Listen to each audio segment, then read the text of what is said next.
From April 12th to 15th, the St. Lucia National Youth Council and the Caribbean Regional Youth Council will host a 4-day workshop for student leaders and youth throughout the Caribbean titled Caribbean Youth and Student Leaders Workshop, Policy and Advocacy Training for a Sustainable Caribbean. This workshop will help young people from all throughout the Caribbean be able to fight for sustainable policies in the region by gaining the skills and information they need. Genevieve Gonzague, Public Relations Officer of the National Youth Council, says the workshop also served to expose youth to policy-making process as well. We saw it fitting to host this initiative because we want to develop youth.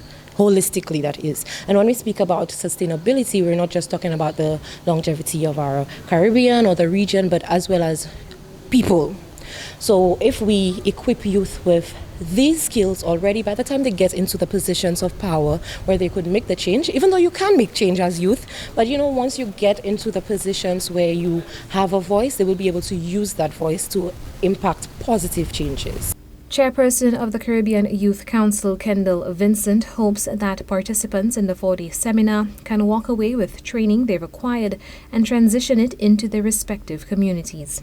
We're going to be rolling out this across the other Caribbean countries. But most importantly, the delegates that are here will then go back and implement and have similar workshops in their own community. So this is just the start of what we hope that the young leaders on a personal level, we hope that the young leaders that we build a more ethical cadre of, so that they're not just, that they be strategic in their advocacy, and that they're not just simply, planning projects or doing initiatives that the young people doesn't want, but it's more data-driven, it's more research-driven, it's more strategically aligned to what the young people need.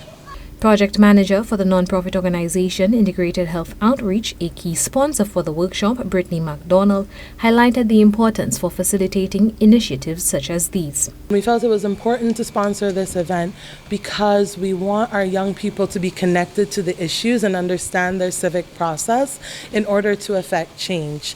And we can't do that unless we empower them and build their capacity in order to implement change and in order to connect with their communities locally. In IHO, we work with the grassroots level to connect persons with the data and then realize change in that process. Among the delegates, CARICOM Youth Ambassador Luke James Trim out of Tobago says an area of concern he has identified is youth employment in his country.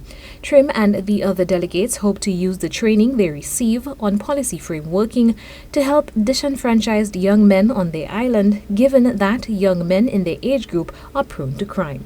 A lot of young people are oftentimes overlooked. If we are to get into crime right at my island, a lot of young boys in my age group, they are susceptible to crime. They come from very marginalized areas. So we are trying to work towards how we can assist them. My other ambassador, Ms. Samantha Rampaside, and I, we are just trying to work really hard and try to frame frameworks that we can, get those young boys out of those types of environments and really help them the best way we can.